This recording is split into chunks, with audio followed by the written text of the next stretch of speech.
eta zenolako egitura zeukan, ezta?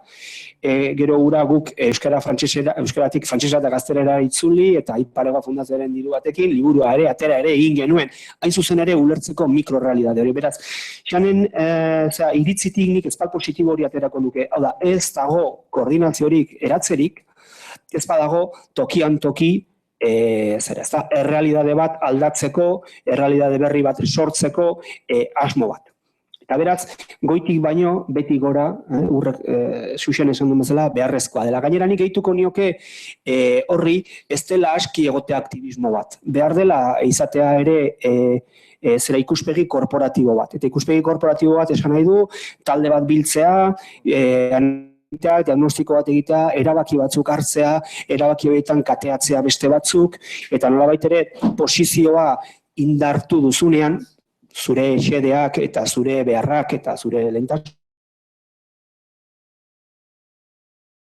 Esan nahi dut, askotan aktivismotik euskal zaleok oro har badugu hortik asko, beti agonia zera hori eramaten gaituena zirte edo zarti biltzera eta jokatzera, horrek ezin gaitu eraman hitz egiten dugunean koordinazioaz, hitz egiten dugunean maila organiko goragokoez edo hitz egiten dugunean, ezin gaitu eraman gutxiestera urrats hori. Gorpuztu behar badugu eta koordinatu behar badugu, izan behar du gorpuztu garelako tokian toki. Eta hori, Euskal Herriaren bere burua geroratzeko, ez omen da hitz egokia, baina nik geroratu erabiltzen dut behin da berriro, Euskal Herria bere burua geroratzeko duen erronka horretan, azken 50 urteetan ez dugu beste ikasgairik. Nondik sortzen dira ikastolak? Auzoz-auzoko eskola txikietatik. Nondik sortzen dira gau eskolak? Auzoz-auzo edo iaia sakristiako taldetatik eta gerozko koordinazioetatik. Eta horrela dena berdin zain mendi taldeak diren, bertso eskolak diren, koordinazioan eman diren urrats guztiak. Lurralde edo herri ikuspegi batetik badute zera bat, ez da arrazoi bat beti gorakoa. Eta nik gehituko nioke, 21. mendean gaudelako, eta serioki eraginkorrak izan nahi dugulako, izaera korporatibo bat hartu behar dutela. Eta ezinbestekoa dela trinkotze organiko hori, dirurik egon, zein ez egon. Ezinbestekoa dela errealitate berri batera jauzi bat egin aurretik. Eragilei buruz aritu gara, administrazioari buruz ere galdetu nahiko nizueke. Ez dakit administrazio eta sumatu duzuen euskararen lurraldeen kontzientziarik, edo lehen aipatu ditugun horma eta eskumen muga horietan ito-ote garen.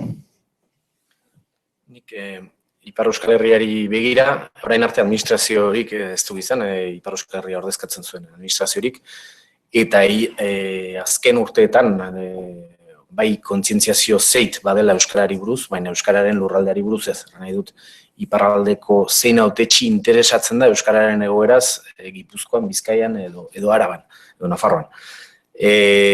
Alderantziz bai, egon da kontzientziazio zerbait, hegoaldean Ipar Euskal Herriko egoerari buruz, edo EAN Nafarroako egoerari buruz, batez ere nik uste dut aldaketa senditu zela Lizarra Garaziren garaian, eta ondotik udaltza sortearekin eta nazio eztabaidagunearekin, tresna biziki baliosa zena begietan, desagertu zena eta berriz sortzeko ahaleginik ere ez dena egin.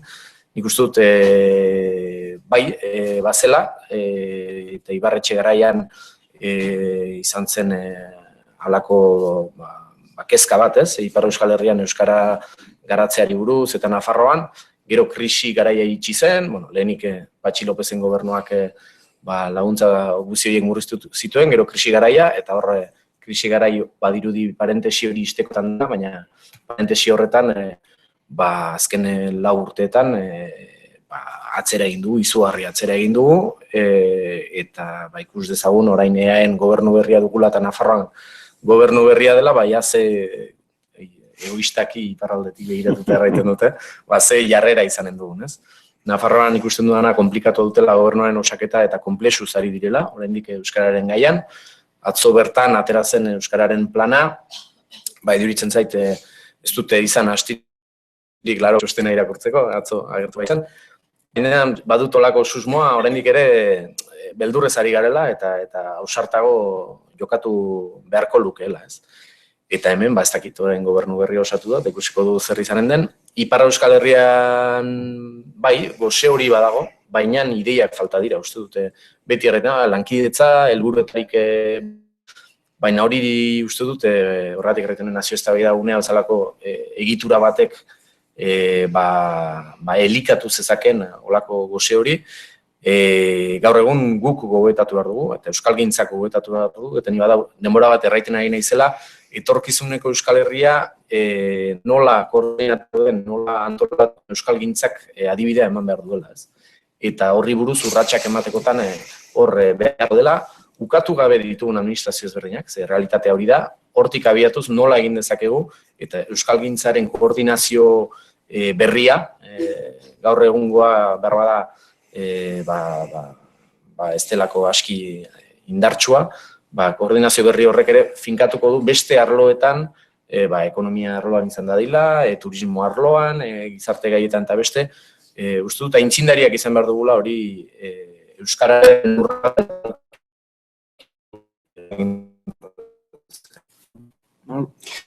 Piskat, galderari lehenenga ziniko batekin erantzungo niok, ez da, gareko zergatik lotzen duzun koordinazioa, ze koordinazioa zare ginen eta lurralde kontzientzia, koordinatu gaitezkere auzoan edo herrialde mailan eta orduan, zinismo horretatik egia da, gure gaur-gaurko zuintzat bada, euskaratik begiratuta bada lurralde auzi bat, ez da? Baina, zinikoki, azken urtea begiratuta, ez daki zergatik arduratzen zaren horrek, ez da? Koordinazioa beste zerbait izan daiteke. Gero ironikoa izan daiteke, ez da? Eta esango nuke, lurraldea, haizu barkatu, lurraldea, ezakit euskarak ez du lurralderik behar. Hori jandugu azkeneko gehi orden euskaltzaleak koordinatu gaitezke, ez? Nahi dugun mailan lurraldea, zergatik arduratzen zara lurraldeaz. Euskara biziko da alako limbo batean, ez da? Eta gainera, agian aurkituko du txoko bat, ez? Ez dakigunon, lurraldean ez dugu aurkituko, ze, udalerri euskaldunen bilakaera ere adierazten ari zaigu aski euskarak lurralde zera, ez da? Arnazgune horiekin zen zailtasun diren, baina, beraz, lurraldearen gaineko komentario ironiko bat ere egin daiteke. Egia da, eta paradogikoki, urrek aipatzen zuen bidetik, Patxi Lopezen garaian, Euskadi Akitaniaren forma zeratu zutenean, hitzarmena egin zutenean eta garai hartan ere esan genuen batzuk, eta Patxi Lopezen gobernuarentzat ez zegoela lurralderik Gasteiz eta Bordele artean. Horrerdian, hain zuzenean, hegaldi bakarrean egiten zutela Gasteiz, Bordele, eta erdian balego, Ipar Euskal Herriaren moduko lurralde bat ere, ez balego bezala jokatzen zutela, beraz, nolabait ere lurraldea eta koordinazio, lurralde kontzientzia hitz egiten baldin badugu, hasieran esan dudan horretara, lurraldea, lurralde hauzita aintzat hartzea, estatuskoaren muinean ikutzea da, eta beraz euskaltzaleak hori ikasi egin du. Lurraldea, koordinazioari dagokinez ez da ukitzen. Eta horretara jarrita daudenek badakitez, eta badakizue. Ez da, badakartzala berarekin zailtasun batzuk. Eta masa kritiko handi bat metatu ezean, ez zaitu lehen gaintzat hartzen. Masa kritiko hori, Kastronen elkarteak badu, AEKak badu, baino handik aurrera, orduan, lurralde kontzientziaren auzia onar dezagun gure zeratik, gure ahuleziatik, auzi oso kritiko bat dela. Eta hain zuzen ere, kritiko bat da, ez euskalgintzak bere pensamentuetan ala artikulatu duelako, baizik eta hor dagoelako, istilu guztien txinparta. Eta gero badago bigarren elementu bat guzti honetan, eta da, zen neurritan hasieran aipatzen nuen euskalgintza biozientzien sektoreko enpresa multzo bat balitz, emango litzaizkiokela laguntzak eraginkortasuna handitzeko ahalik eta produktu hoberenak sortzeko eta liderra izateko eta horren bitartez blaitzeko behar den guztia, ez da? Barruan eta kanpoan. Eta ez den aldetik egia da, urte hauetan, administrazioa eratu den neurrian, administrazio horrek beretzat hartu ditu. Lehen, gizarte mugimendu sozial batetik, euskalgintzatik, modu sozialan artikulatutako hainbat eginkizun, transferentzia bat egonda. Transferentzia bat, eta transferentzia hori deitu dezakegu kasu batutan beharrezkoa zen, beste batzutan beharrezkoa, ezinbestekoa, eskatzen zuelako formalizazio gradu bat, baina horrek berarekin ere ekarri du besteak beste auzi estrategikoetan pensamentuaren transfer administrazioak ahalik eta ondoen jokatuko dute. Baina jokatzen dute muga batzuen barruan, estatuskoa, eta bigarrena jokatzen dute legeak ezartzen dien lurralde eremuan. Eta beraz hor, lurralde kontzientzia ez bada termino sozial eta intelektualetan artikulatzen, ez dago modurik. Efektiboki, ekintza bidez, ez dago modurik. Ze barneratu dugu, esaten nuen estatusko horretatik eratortzen den filosofia. Euskarak ez du lurralde kontzientziarik behar du, hizkuntza kontzientzia. Orduan, nik uste hor autokritikoak izan behar dugula, eta ez bihurtu inoren kalte, baizik eta jabetu gaitezen, koordinazioa hitz egiten dugunean, koordinazioak euskararen kasuan dakarren auzietako bat lurraldearena dela, eta hor dagoela txinparten, zegoen pobreziaren kontrako plataforma bat bagina, koordinatu gintezke Bizkaia mailan.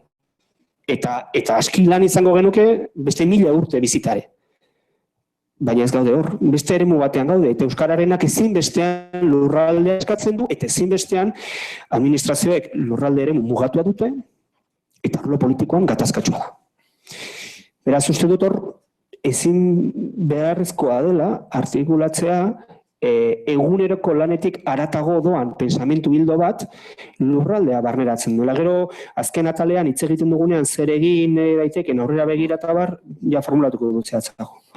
Aipatzen ari gara administrazioa, erakunden arlo hori, Nafarroan gobernu berria daukagu, urrekatu deneran, Ipar Euskal Herrian ere aldaketak ditu.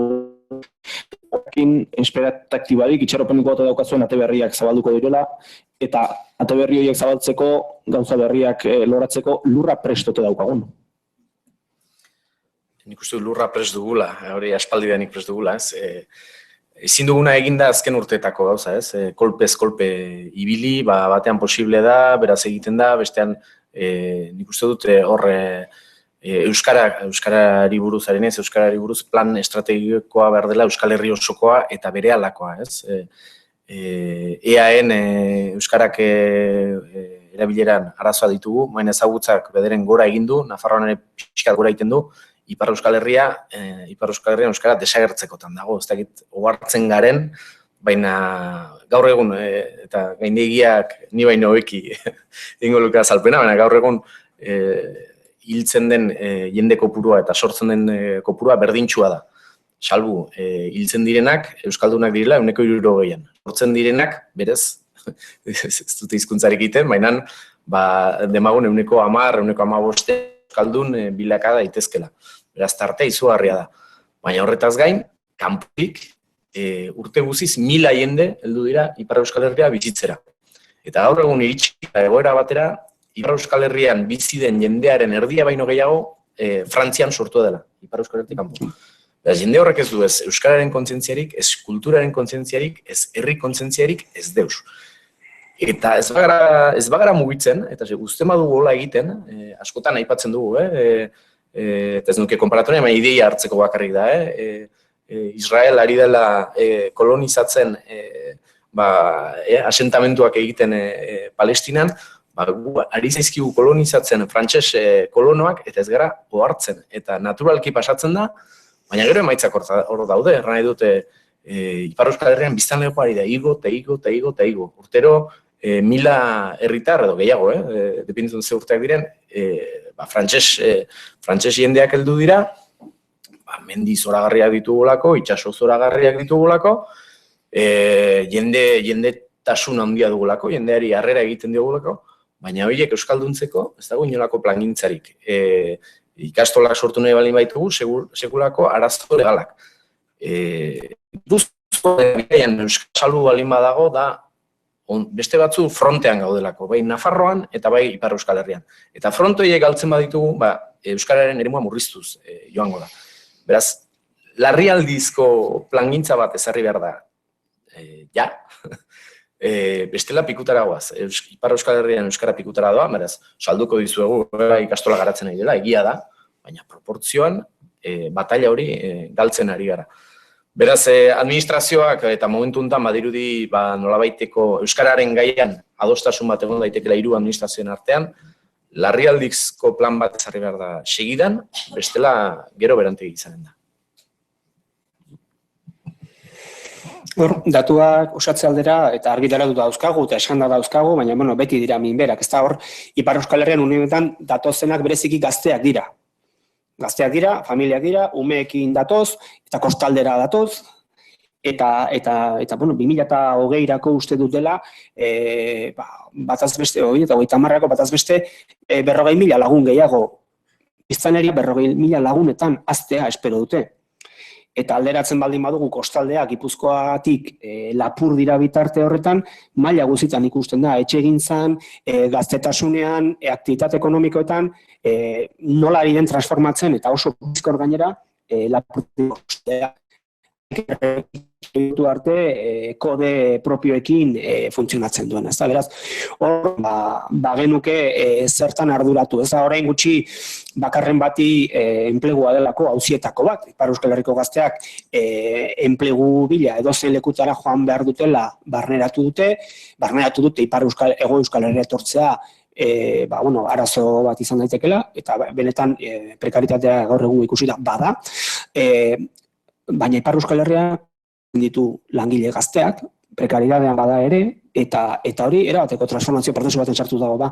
Kontestu horretan bakarren bati esan nion, noizko enplegu agentzia bat mugaz gaindikoa, gutxienik kostaldean, ezakit, Hernani eta Baion arteko enplegua, industria badago, zerbitzua badaude, jende prestua badago bi aldetan, lanerako gogoz dabiltzanak ere bai. Noiz... hori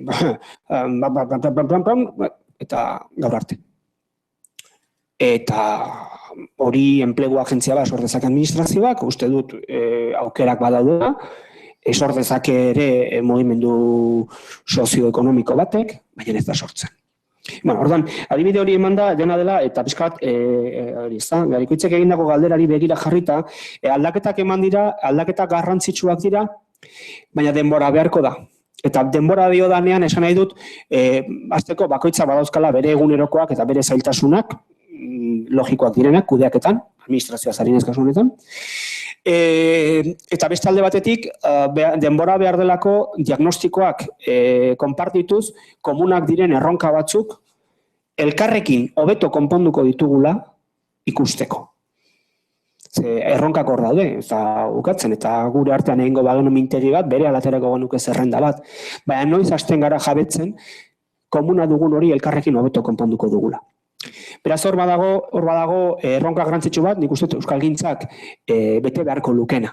Bete beharko lukena, nahiz eta ez den erresa gaur egungo baliabide eta marko ekonomiko honetan, ze hain zuzen horrek talde tekniko bat eskatzen du, ezta? Edonolare, aldi berean, badaude plano, eta nik uste bi plano begira imertzaiela gauza da egunerokoa, eta beste bada luzera begira eta hor urrek aipatu du egitasmo estrategikoa euskararentzat, eta nik uste hor badagoela inzidentziarako aukera garrantzitsu bat. Zergatik, seguru aski egunerokoan kateatuta zaudeten eta dauden administrazioko esparruak bakoitza bere individualidadean nahiko ezintasun sufritzen duelako, eta beraz aurrera begira, etorkizunari begirako esparru bat ez bada irikitzen oso zaila izan daitekelako ulertzea elkarrekin hobeto egin ditzakegula gauza horiek, ezta? Narama era berean ere beste gauza bat azpimarratzera, eta da, prozesu hauek, nolabait ere lankidetza prozesuak beti gorako prozesuak dira. Hau da, ezakit, elkarrekin zerbait egiteko gogoa bi lagunek dutenean, bi dira. Gogo hori baldin badute 500 edo 1000 beste kontu bat da.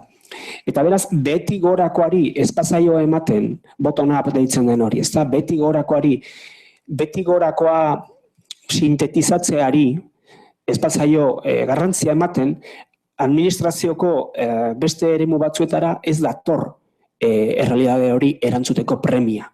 Egunerokoan osatuta dagoenarekin ja nahiko zailtasun badago.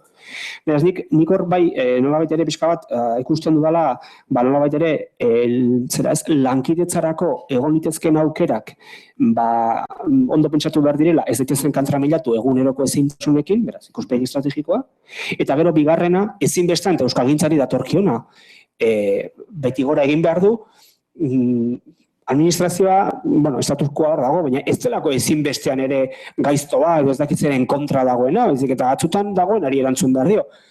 Beraz, dagoen hori eraiki dezagun. Egon behar duen hori eraiki dezagun. Beraz, nik hor ikusten dut badala eginkizun importante bat. Administrazioen artean, zugintzaz ari gara, ez dakit joerarik nabari ote duzuen administrazio eremuetara nolabait ere Euskal Herria zatikatzeko, eta adibide praktikoat jarri nahiko nitzueke, oraintxe ikusi dugu, aste honetan bertan Nafarroan inkesta soziolinguistikoa nola aurkeztu den, lehenengo aldiz, 25 urtea lehenengo aldiz, 3 erakundek elkarrekin aurkeztu zuten inkestaren proiektua, alegia Euskararen erakunde publikoak, Nafarroan Euskara Bideak eta Eusko Jaurlaritzak, hizkuntza politikarako sailburu horretzak, ikusi dugu ere, Araba, Bizkaia eta Gipuzkoako datuak alde batetik eman ziren, urrian, Nafarroako orain eman dira, iparraldeko oraindik ez dauzkagu. Ez dakit, naiz eta proiektua 3 erakundek elkarrekin egin, bere aurkezpena nork bere aldetik egiten du, eta datuak zatikatuak dauzkagu era bat. Ez dakit, gu geu ere, nolabait ere lehen lurraldea zaritu gara, lurralde kontzientzia zaritu gara, zatikatze hori ere oso barneratu eta daukagun. Bai, eta nik uste dut hor atzera pauso galanta dela, aintzinekoetan 3 lurralde horien datuak ematen ziren batera, eta hor nahi izan dute pentsatzen dut, aldi oro fokoa batean eta bestean eman nahi izan, nik uste dut Euskararen kasuan altxorra bakarra dela, ez? Eta altxor hori erosionatzen bada, edo alderantziz handitzen bada, argazki hori eman behar dugula, ez? Ikusiko du, Ipar Euskal Herrian oraindik ez du datuen berririk, ikusiko du ze aterako den. Nik uste Euskararen gaian, bai hizkuntza saila Eusko Jaurlaritzan, Euskara Bidea, Nafarroan eta EPEk egitura egonkor bat sortu beharko luketela, urtean behin biltzar bat egin, Euskal Herriko euskalgintzako ordezkari guztiak bilduz, eta Euskararen aldeko urrats berri bat momentua dela, ez? Eta hortik, ikusko litzateke ze koordinazio mota sortu, behar dela gogoeta lan bat egin Euskal Herri mailan, eta uste momentu honetan hitzetan bederen 3 lurraldeetakoak Euskararen aldeko jarrera agertzen dutela, eta momentua dela ez orain arteko errezetak egiteko, baizik eta errezeta berriak sortzeko. Galdera osatu duen aldetik Garikoitzek, osatu duen horri helduko diot, eta da, lurralde zatiketa barneratu aldugun, ez da, galditzezun Garikoitzek, eta argi dago, baietz. Hau da, azkenean, lurralde zatiketaren estrategian, lorpenik handiena, da, gu geu bihurtzea horren agente. Esan nahi dut, azkenean, eta hizkuntza eta kulturara etorrita, mendetan mugarik egon ez den eremu batean, non, hizkuntza eta hori koldozazuk ederki azaltzen du, ezta, Euskararen historia eta dialektologian, nola joan diren, lurraldeak elkarren gandik urruntzen, eta hor, mende hauetan, batez ere zerbait arteatu baldin badala, kontuz lurraldearekin, kontuz lurraldetasunean eragile izatearekin, eta gu geuk barneratu egin dugu, beraz bai, gu geu bihurtu gara nolabait ere horren eragile. Eta hau diodanean, esan zera diot, ikuspegi Ulertuz guk hemen gaudenok dugun ahultasunak eta iraun beharrak eramaten gaituela iraute estrategiak artikulatzera, baina jabetu behar dugu, noski horrek ere, adibidez, lurraldearen auzian izan dituela albo ondorio batzuk, ez da? Gero, inkesta soziolinguistikoaren kasuan, nik uste dut, hemen bi fenomeno daude. Guk, eta gaindegiatik kasu honetan, ja bai esango nukela, eskertuko nukela, lehenago edo beranduago, datu guztiak batea jarri eta herri ikuspegi batetik diagnostiko bat egiteko momentua iristea, bereziki aztertzeko non merezi duen baliabidea jartzea, non behar den gehiago eta non behar den gutxiago. Eta hori sekulako urratsa litzake. Orain, uste dut, eman duten urratsa nik bere horretan oso positiboan baloratzen dut. Agian hori ez zegoen garaitik gabiltzalako datua begiratzen, eta berez netzat 2016 urteko memoria nazio garapena 2016 artikulua oraindik argitaratu ez dena, espero dut hurrengo egunetan egotea, azpimarratu badut datu zera lankidetza kontu guztietan, hain zuzen ere urrats hori izan da, ezta? Egia da, ez zaiola herri ikuspegi bat eman, eta hemen agian azalpen bat ere beharko litzake, noski. Herri ikuspegi batetik emango bagenu, aparte betikoa estatus-quoarekin talka egingo genuke, administrazioen arteko lankidetza horretan, inkomodidadeak eragingo lituzke hainbat administraziotan, eta beraz agian lankidetza zailduko litzateke, justifikatzen ari naiz ez nukena, baina egiten naiz. Inkomodidadea sortuko genuke, bestalde, seguramente Eusko Jaurlaritzak bere burua ikusiko luke, egin dudan ahalegin guztia, jarri dudan baliabide guztia, beste egoera okerrago batzuekin diluituko balitz, nire lanaren eraginkortasuna ere ez litzateke ikusiko, beraz, hor, kausa diferenteak egon litezke. Eta uste dut, ez dut uste onartu behar direnik, pentsatzen dudalako beste estadio batera bultza behar duela, tira behar duela euskalgintzak, baina uste dut, lurralde zatiketa soziolinguistikazko inkestaren adibide hartuta, aurrekontu publikoekin beste horrenbeste egin daiteke, euskalgintzak orain badaukala parada bat, bere buruari zita bat jartzeko urtebete barru, esanez oso ongi egin duzue, pasa ekarrizki duzue datuak, eta guk egingo dugu orain gure analisia. Agian, eurek egin ezin dutena, eragiten dizkelako auzi politikoak eta abarrekoak, euskalgintzak egin dezake. Horregatik izaten honik beti gorako hori, ezta? Aukerak badaude, aukera horiek baliatu egin behar dira, nahiz da batzutan inkomodidade batzuk. Eta argi daukat, ez dela ikuspegi estrategiko horik erekiko euskararen inguruan, ez badu egiten, hemen dagoen komunidade honek. Aukera badator, presta gaitezen. Aurrera begira jarri daitezen, inguru honi amaiera ematen joateko. Lehen aipatu dugu, batetik lurraldea edo lurralde kontzientzia hori, bestetik herri-zerriko jardunare bai. Ez dakit etorkizunari begira ikusten ote duzuen herri-zerriko jardun hori Euskal Herri osoko ikuspegiarekin uztartzea. Eginkizun hori ote daukagun, hori bideratzen nondik hasi beharko ote genuken, eta herri-zerri lanean ari diren eragile horiek nondik hasi beharko ote luketen Euskal Herri osoko ikuspegi hori beren herri-zerriko lanarekin lotzeko. Hori da gakoa, ez? Lehenik nola bultzatu herri dinamikak, eta gero herri dinamika horiek aski indar hartzen dutelarik, haien esperientzia besteekin partekatu, zeustut koordinazio hori dela, ez? Azken finean, esperientzia bat partekatzea besteekin, eta herri batean egin dugun lana, ondoko herrira zabaltzea, ez? Eta hainbat herritan egiten dena lan hori provintzia batean, ondoko provintziarekin, eta hola mugaz deitzen dugun bidasoaz gaineko harreman hori lantzea, ez? Lehen arrandu dana, sua azpitik behar dela martxan eman, eta hola lortuko dugula berotasuna gela guztira zabaltzea. Bestela, alferrik ariko gara, eta horrek ere noski baliabideak galde egiten ditu, baina nik uste dela kontzientzia hartze bat, eta orain lortu dugun tipi hori mantentzea, eta hori baino gehiago saiatzea lortu. Herri aipatzen dugu, eta nik ez dakit herri kontzeptuak udalerri moduan ulertuta zenbatean zaigun baliagarri. gaur egungo zera honetan. Eta adibide bat jarriko dut, beste motorrera pasako naiz, gu bagabiltza bentxe herri konsulta bat antolatu nahian, gure esku dagorekin batera Oarsoaldean.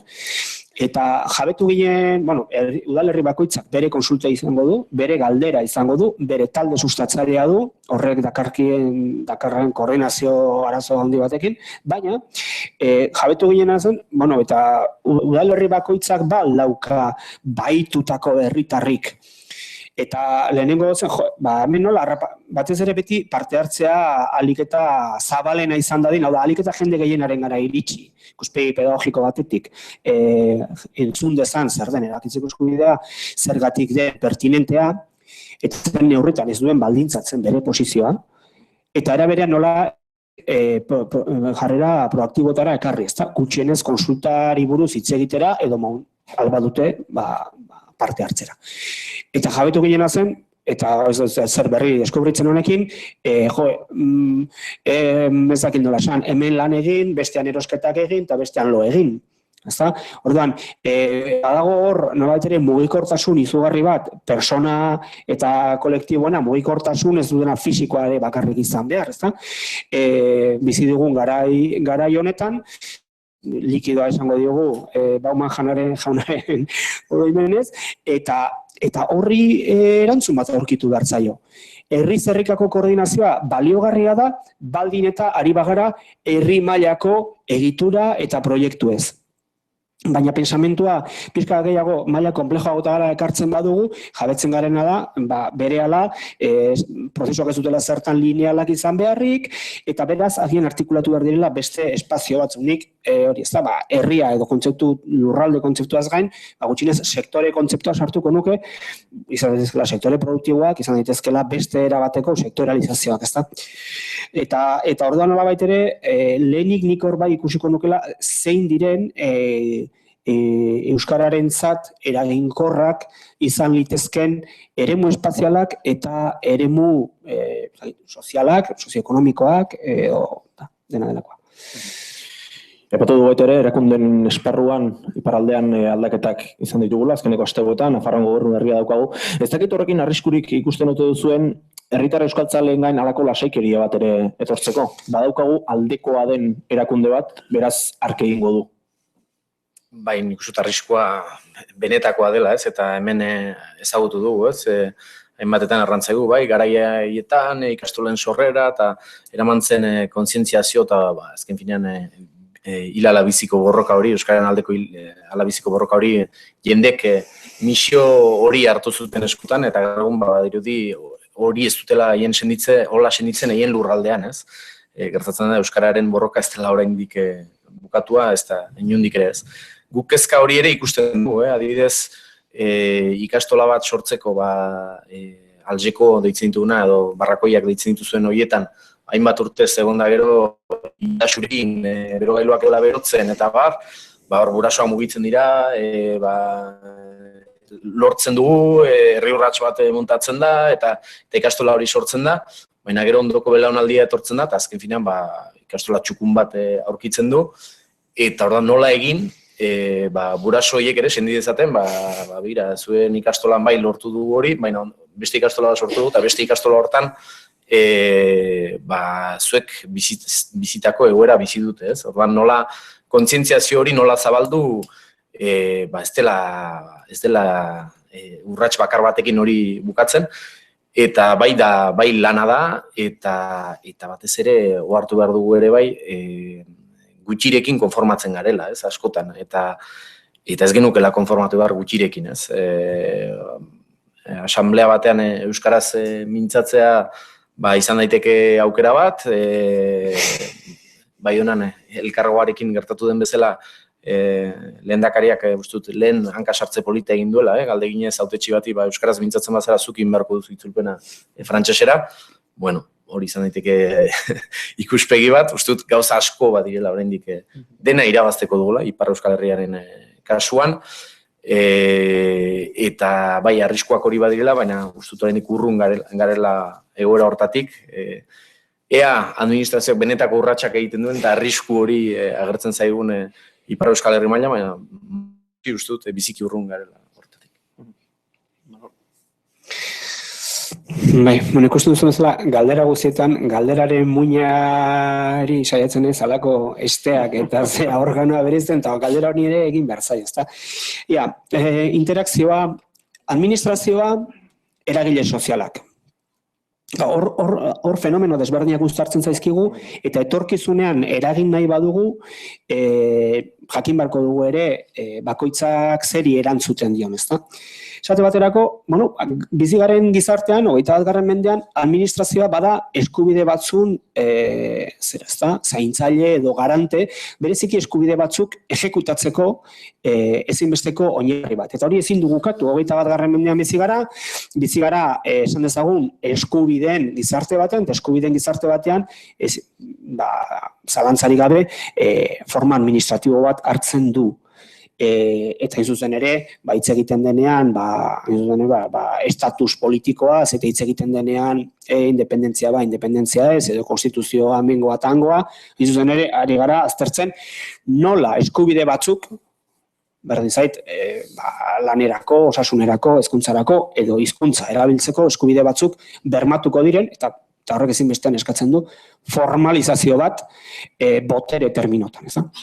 Beraz, alde batetik badugu administrazio bat, eginkizun hori betetzeko duena, lehen hasiera-hasieran aipatu dudan status quoaren muga guztien barruan. Badugu fenomeno bat, non, hemen aipatzen da, lasaikerian, erorete diren euskaltzaleak, eta niri, ez dakit ez, baliteke baietz eta behar bada denok dugu ere lasaikerian erortzeko eskubide hori, maila individuala zari naiz kasu honetan, ez euskalgintzaz, eta behar bada fenomeno horiek egon litezkez, baina guztiak badela beste bat eta garbi izan behar dugula. Administrazioak harrapatu, eta harrapatu hitza literalki erabiliko nuke, harrapatu egin ditu beretzat,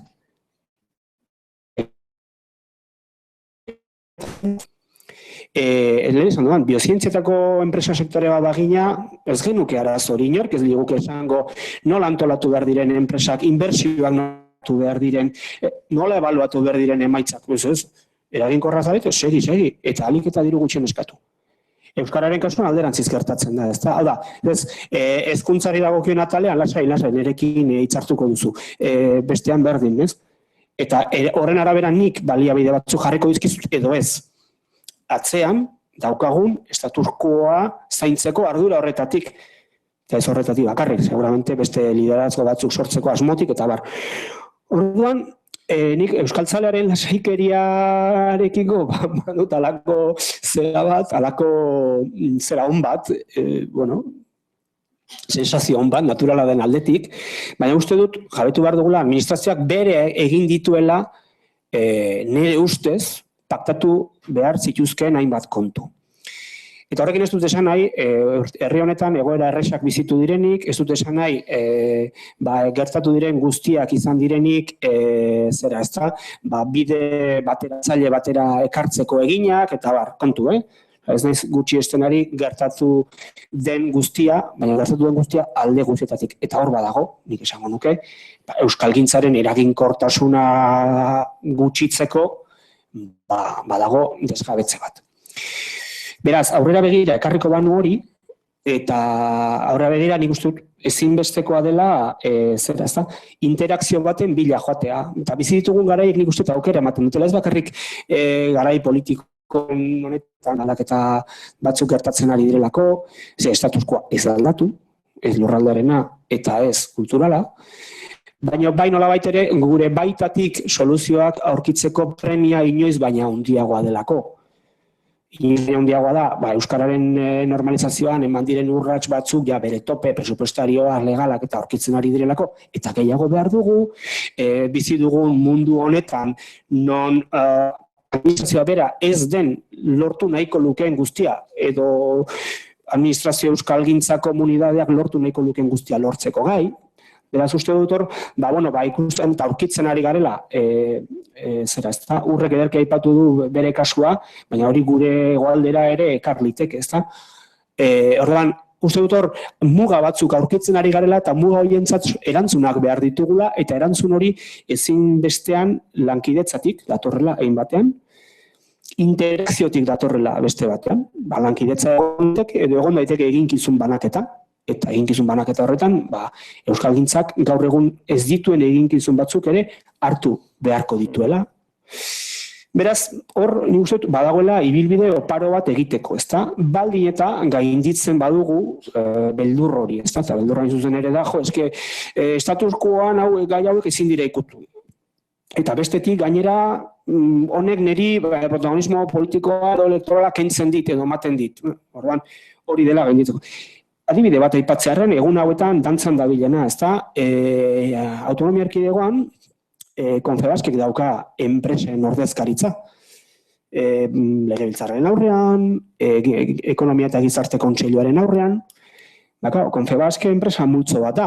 Eta esate baterako, kooperatiben eta gizarte ekonomiak badu bere eremutxoa, baina enpresen eremuan.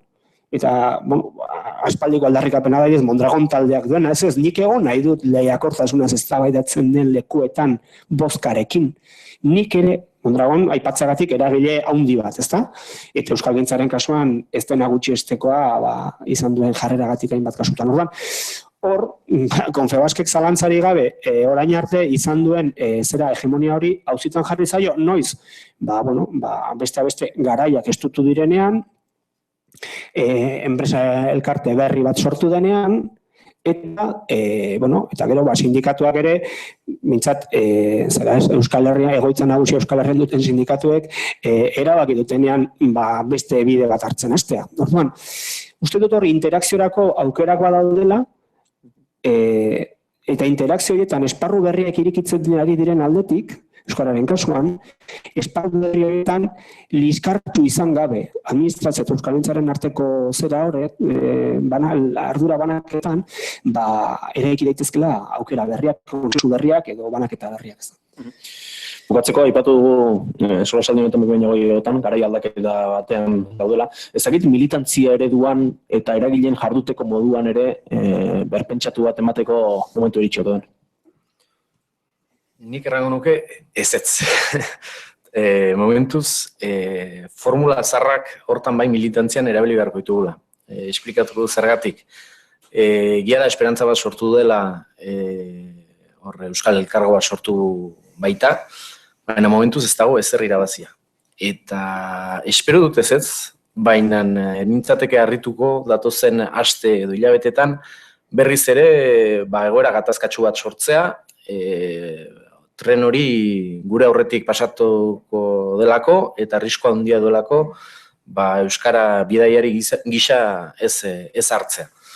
Beraz, bai, lehen pareta bat genuen, eta ez genuen aterik, orain pareta bat ate batzuekin dugu, baina ate horiek iriki behar ditugu, eta uste dut indarrez sartu behar garela hortan, hartu zentzunean, erran dut, Euskarak toki osoa izan behar duela egitura hortan, eta beldur naiz, tren hori bidaiari bat gabe joanen den. Gero egoera ere, hainbat egoera, lehen aipatu dut, Ipar Euskal Herrian larrialdi egoera dela, Euskararena, eta joaten den orduakots egoera geroz eta larriagoa da, eta horri aintzin egiteko, aintzin egin behar digula, eta neurriak hartu behar ditugula. Nik aldiz baietz erantzungo diot galderari. Nik uste hor, aldaketan, nik militantzia kontzeptuaren aldaketan ez nuke milimetro bat atzera egingo. Esan nahi dut, uste dut konpromisoa eta konpromiso hori modu militante batean gauzatzeko ezinbestea erabatekoa dela dagoen premia, ezta? Beraz, baina uste alde batetik hori egonda ere, beste aldetik lanak eginkizunak eta funtzioak bereizi egin behar direla, eta eginkizun batzuk bete daitezkenak modu profesional batean, eta beste batzuk ezin direnak modu profesional batean bete, ezta? Eta nolabait ere horrek agian eskatuko digu etorkizunan ere funtzio desberdinak implementatzea. Zer esan nahi dut horrekin, nik Nino behintzate, bai nazio garapen ikuspegi batetik. Eta baitare euskalgintzara etorrita zera, euskalgintza nire burua euskaltzaleen komunidadean jarrita, baina ez behar bada euskalgintzako kide. Euskalgintza esan nahi dut elkarte batean ez naizelakoari diot. Uste dut lidergoak eraiki egin behar direla, eta lidergoak eraikitze horrek ez duela ezinbestean esan nahi lider horrek bere ordu guztiak xahutu behar ditunik elkarte bateko eguneroko ezintasunak kudeatzen.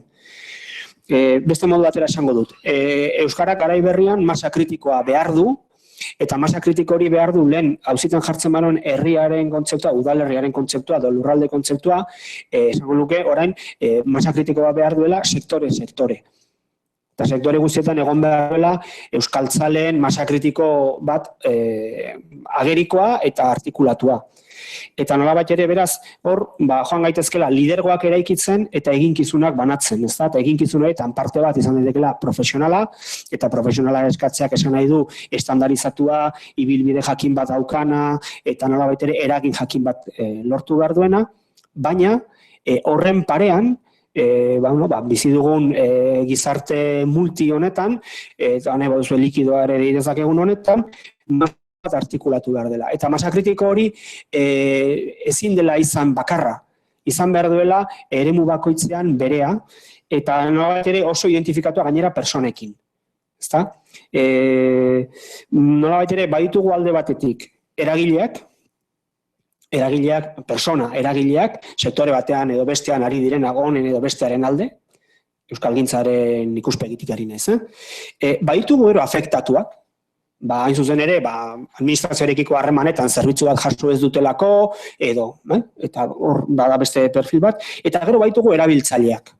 Erabiltzaileak gu guztiok izan gaitezkenak, euskalgintzak eskaintzen dituen zerbitzuen ingurukoak, Madrid edo Parisko administrazioak eskaintzen dituen zerbitzuen ingurukoak, edo bertako administrazioak eskaintzen dituzten zerbitzuen ingurukoak. Beraz, realitate horiek guztien ikusten eman behar zaiela forma bat, eta forma horrek hartu behar duela, behar dezake forma estandarizatu bat, profesionalizatua, baina aurretik dagoela forma eraikitzaile bat, eta niretzat eraikitzailea kasu honetan da, hori ez da, arazoekin jabetu, aukerak ikusi, eskubidez jabe egin, eta eskubide horiek gauzatzeko bideak aldarrikatzea, formulatzea, negoziatzea, eta bar. Beraz, masa kritiko, militantzia kontzeptua ezinbestekoa da, baina aldi berean aldatu behar duguna da, aldatu behar dugu gure oinarrezko uste hori, ezta? Artikulatuta dagoen euskalgintzak egingo du egin behar dena, ez horixe. Euskalgintza iristen den lekuraino, dauzkan mugen barruan, eta bar. Eta aldiz, euskararen zerak, lan esparruak, irabazteko dauzkan esparruak, oso zabalak dira. Eta hor, euskaltzale asko sor liteke oraindik, sortu beharko da oraindik, eta uste dut interesantea dela hor zentzu horretan eragitea, ezta? Pediatra euskaldunak eskatzen dabiltzan gurasoetatik hasi, eta ez dakitez, hainbat esparruetara. Batzuetan aukera gehiago egongo dira lortzeko, eta ez datzutan gutxiago. Baina hor, zabaldu beharra dago, eta hor, militantziaren kontzeptua, kontzientziaren abezela, erabatekoa da. Nire aldetik, ez dakit galderarik, komentariorik edo zerbait esatekorik inor bate daukan.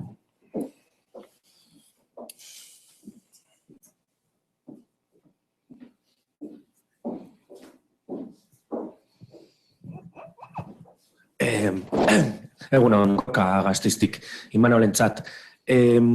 Zuzenean zeharka, baina behin baino gehiagotan iradoki duzu euskalgintzak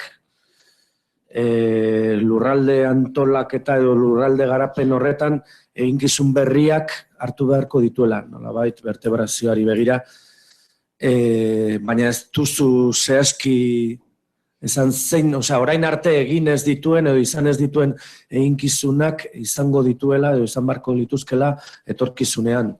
Zehatzago izan zaitezke? Galdera ongi ulertu baizute, nire hitzetatik zuk zer interpretatu duzu eta gero zer esan nuen. Euskalgintzaren eremuan agerikoa da,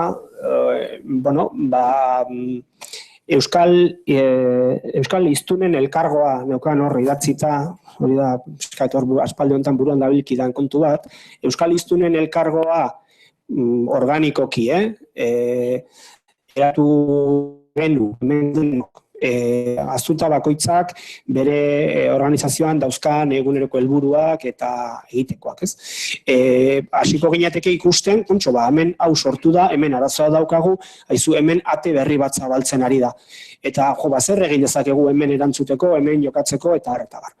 Orduan, egitekoak asko dira, asko izan litezke. Baloratu behar dena da non dagoen premia eta non dagoen aukera. Esate baterako, eta xiretasunetara etorrita, baipatu du, pediatraen auzia ez da txantxa bat. Administrazioak kasu honetan ez du inondik inora ere behartzuen bezala jokatu, baina uste dut euskaltzalek ere ulertu behar dutela, besteak ongi edo gaizki egin lortzekotan lortuko dela berak aldarrikatzen badu. Eta uste dut kasu horretan, osasun arreta euskaraz umeentzat jasotzeko erronka hartuko bagenu, eta gian lurralde batzuetan ez da lehentasunezkoa, eta badaude beste lehentasun batzuk, hartuko bagenu nola egiten dugu hori.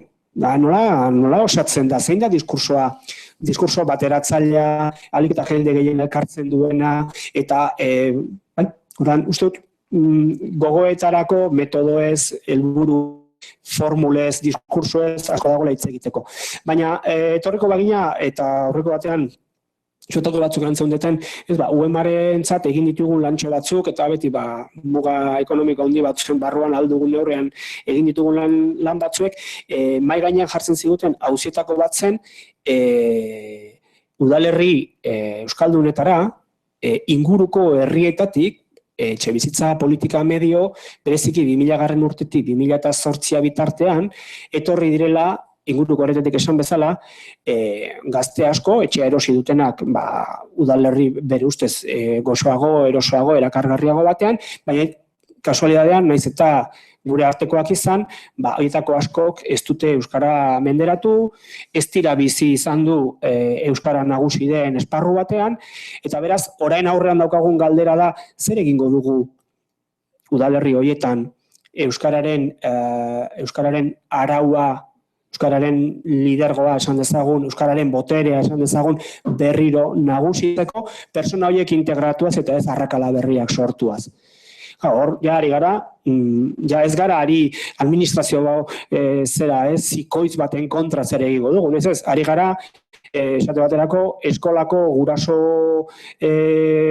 taldeetan zer egingo dugun, bai ikastetxetik, bai guraso elkartetik nahi baduzu, bai euskaltzale ikuspegi batetik, harrera eraginkor bat lortzeko, ezta? Eta horrez du balio hitz egiteak euskararen mendetako zapalkuntzaz. Hor beste formula batzuk artikulatu behar dira. Horregatik diot, nik uste, euskalgintzak badituela esparru berriak irabazteko, eta horri ere eman behar zaiola gogoetarako momentua, esan bezala, gero, baloratu zein diren urgentziazkoak, zeintzuk ez diren, zeintzutan dauden zerbait lortzeko aukera, zeinetan dagoen aukera gutxien, eta gero nola bideratzen ditugun edo errazten ditugun, ez? Gainera, diru gutxiago egongo den garaietan.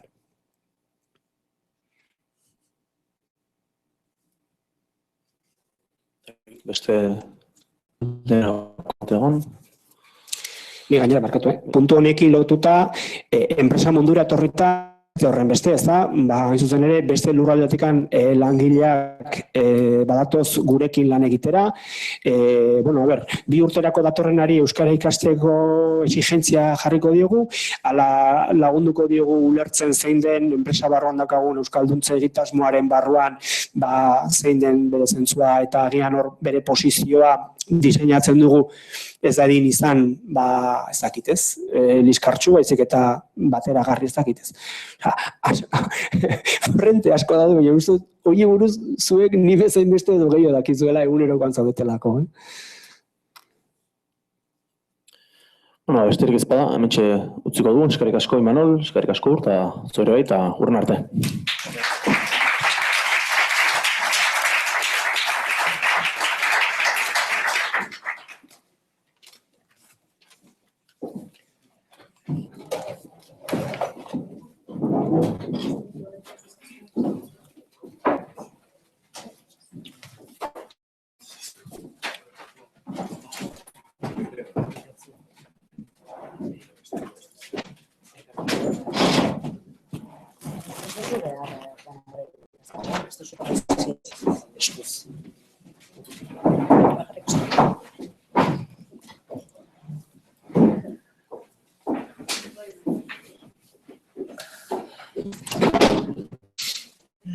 lurralde arteko ikuspegiaz.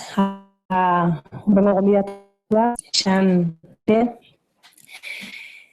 Seako hizkuntza proiektuaren koordinatzailea, soziolinguistika divulgatzailea Materra Euskaltzalen topagunearen eskutik, batez ere tailer desberdinen bidez, euskaraz zein frantsesez Ipar Euskal Herrian. Aldudeko Ibarreko Adur Euskara elkartekidea da, eta baita Garabide hizkuntza kooperazio elkartekidea ere. Atsedena tarteko, berena hitza. Egunon, barkatu lehenik, berant iristiagatik eta gaurko programa hau bizkat nahastiagatik. Saiatuko naiz, zentzu pixka bat ematen ponentzia honi, nik dutan zailtasuna handiena da, ur eta Imanolen ondotik hitz egitea, berez pentsatua nuelarik, ur ezagutuz pixka bat, eta badakit banekien ze gai tratatuko zuen, ponentzia honi zentzu bat ematea. Beraz, pixkat zerotik abiatuko gira hemen, berriz gai berdinarekin. Nik batez ere teknikari gisa hitz eginen dut orain. Egan baita, egunerokotasun batetik abiatuz, oztasun batetik ere, profesionalizatzeak dakarren oztasun horretatik ere bai, eta asuri ere behar bada egan dituta gauza batzuk egualdeko jendea gaitzitzen alduela. Ikusiko dugu. Galdegina izan baitzait lurraldean arteko harremanaz ikuspegi kritiko bat ematea gaur. Beraz, hasiko naiz berehala. Lehen aipatu den gai batekin da Euskal Jakobinismoa deituko nukeen mugak ezagutu ditugula ederki iparraldean. Lehen aipatu dena, zentralismo batetik abiatu, ibilbide nahiko uniformeak zabaldu Euskal Herriko lurraldetasun osoan, eta nahiko zailtasun gauza horiekin, zailtasunak zilegitasun kontu batetik, eragin kontu batetik, eta zer esanik ez ekintza kontu batetik. Zentralismo horrek, jakobinismo horrek, naizta ez frantziaren eginikoa izan, biztan dena, erranezake, halako xirimiri bat lortu duela bai, girotze zerbait bai, baina horren eragina nahiko murritza izan dela, hala ere oroak. Hasteko iparraldetik ikusita bai. Kontutan hartu gabe, krisi ekonomikoa iritsi zela. Eta lehen aipatu bezala, horrek eragin zituen baliabide murrizketak, lanpostu murrizketak, eta Imanolek berak erran bezala, bulegoak ere itxi egin zirela.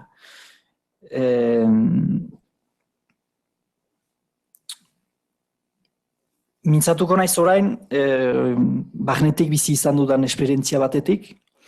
Bez naiz neor, ni gaindegia eta kritikatzeko eta hori dena, baina aldiz bizi izan dut, euskaraz bizi egitasmoa bera Seaskan eta ikastolen elkartean. Garaian ere, egitasmo nazionala izan zen, Euskal Herri maila osoko egitasmo bat, Euskararen erabilpena sustatzeko ikastetxeetan, hizkuntza proiektuak diseinatzeko Euskararen alde, Euskara oinarritzat hartuz ikastoletan eta ikastolen ekosisteman, hezkuntza komunitate osoan, izan ikasleak, izan irakasleak, baita gurasoak ere bai. Beraz, horren alderdi ona izan zen, helburu berdinak jarri zirela lurralde osoan, lurralde osoko ikastoletan. Eta hori nik uste badela garrantzitsua.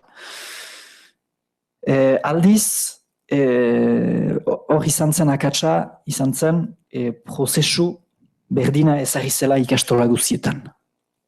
Gena baita, egiko, taula betetze, urrats berdinak eskatu zirela ikastola guztieri. Izan Tolosako ikastolan, ala Soitako ikastolan. Eta hori etzen erreala. Etzen erreala, alde batetik ez baitziren ez baliabide berdinak, ikastola batetik bestera, eta ez eta errealitate soziolinguistiko, dinamiko, ekonomiko, giza baliabide berdinak ere ez ziren. Eta ibilbide horrek nekeak ukan ditu proiektua sustraitzeko. Bai? Euskaraz bizi proiektua sustraitzeko, batez ere iparraldeko ikastoletan.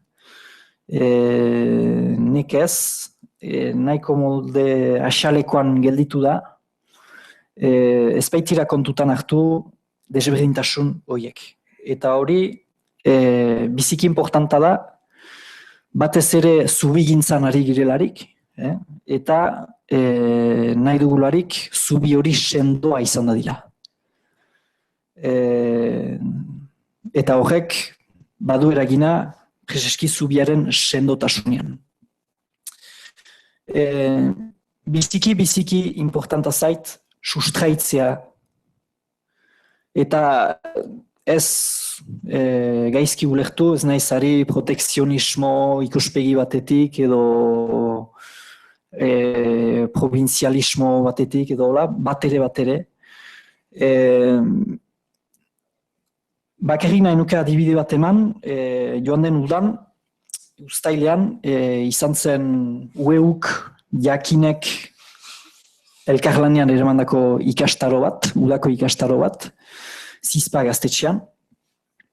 Kultura izan zen hor hizpide, kulturgintza, zertan gaude, norabideak nola finkatu, eta proiektu interesgarriak azpimarratu ziren, aurkeztu ziren, banan-bana. Eta deigarria egin zizaidan, proiektu interesgarrienak beren lujaldean, beren hirian, nola sustraituak ziren. Bidez izan zen Katakrak Iruñan, izan zen Astra Gernikan, izan zen EHZ eta festivala iparraldean. Sustraitze hori zinez importantea izan zen, are gehiago lokalean ongi finkatua denak oihartzuna okan baitezake Euskal Herri mailan. Katakrakek ukan dezake, eskain dezake Euskal Herri mailako oihartzun bat. Euskaldunen komunitateen mailako oihartzun bat ere bai. EHZ-ak ere, Euskal Herriko gazte osoen guztien artean ukan dezake oihartzun berezi bat. Eta hortan, azpimarratu nahi dut gauza bat, da zubigintza aipatzen dugularik, zubien sendotasunak importanta dira, baina ez ditugu antzi behar, zubipuntak. Zubipuntek sendoak izan behar dutela. Ez palima dira sendoak, gertatzen da, zubia desegiten alda. Eta hortan zait, importantea eta bat egiten dut joan den mai inguruan egin den behetik gorako prozesu horietan. Izan EHZ eta Katakrak eta horiek ere Astra nik uste hola sortu zirela. Nik uste sehaska ere gisa horretako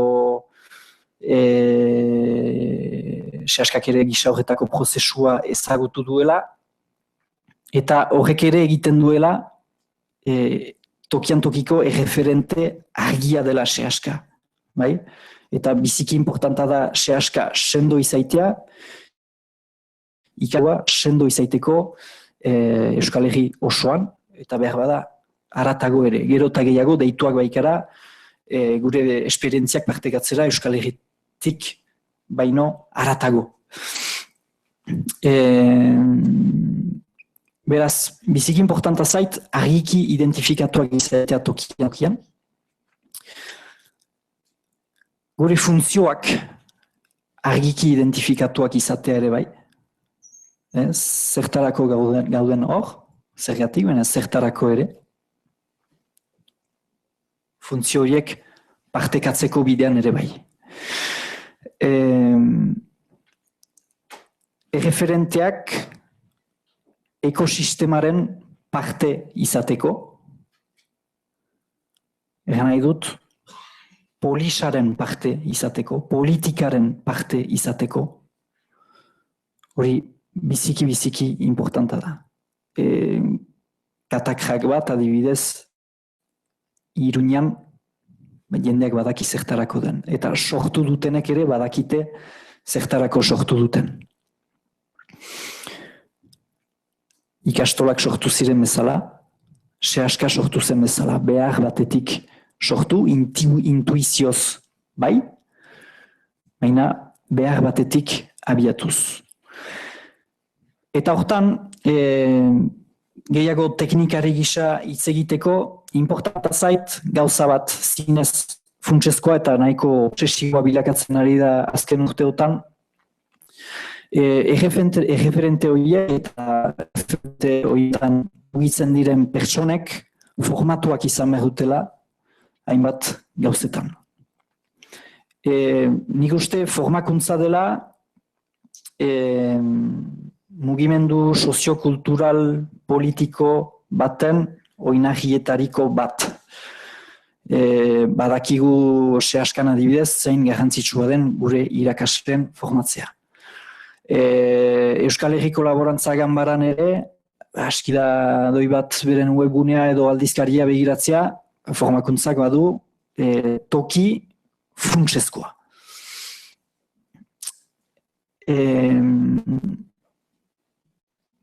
Gauza da, Euskalgintzan, iparraldeko Euskalgintzan, azken urteotan badugula joera bat, ni bizka bat kezkatzen hauenak. Eta da, Euskara aipatu nahi dugularik, edo hizkuntza politika aipatu nahi dugularik, joera dugula edo Frantziako, edo hegoaldeko erreferenteen gana jotzeko. Nik hortan ez dut arazorik, arazoa ikusten dut horiek deitzen ditugularik, edo zuek deitzen zaituztegularik, zuzenki eragiteko gure lujaldean. Bai? Ezin ukatuzkoa da, adibidez hegoaldean zentratuko naiz, jakintza sakona eta aberasgarria mugitzen duzuela euskara, soziolinguistika, hizkuntza politika mailan, hori ezin ukatuzkoa da. Baina konturatzen gara, zuek zuzenki ekiten duzuelarik, adibidez formakuntza batean, beti badela alako zapore gazi gozo bat, alako sentsazio bat, pixka bat hankamotz gelditu dela bai formakuntza, bai horren ondorioak. Eta beraz, eskaintza anitzetan egokitu behar izaten dela. Nahi bali badu formakuntzaren hildo horrek iraun gure lujaldean.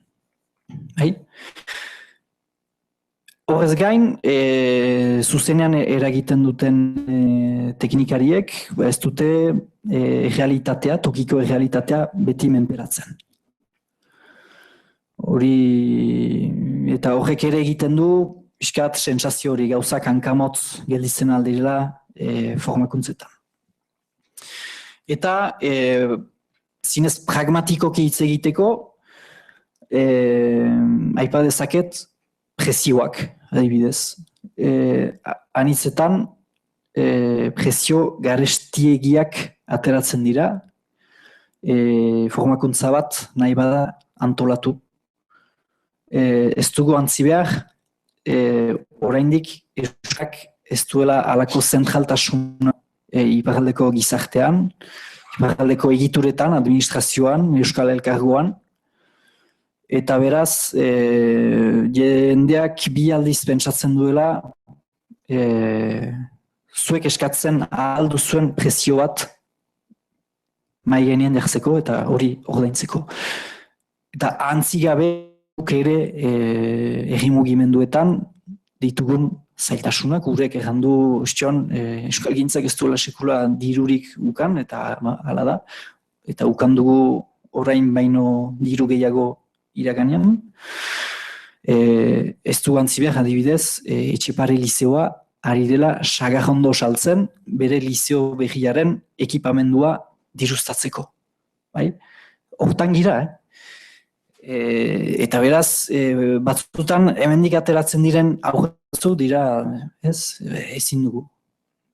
Ezin dugu eta gainera hautetsiak ez dira beti bero izaten, eta hori iparraldeko administrazioko euskara teknikariek maiz azpimarratzen dut.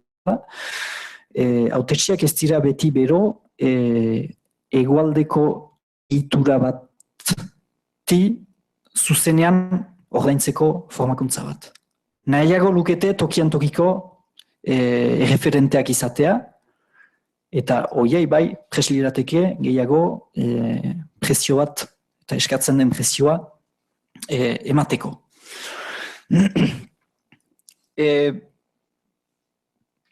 Alde tekniko horiek pixka bat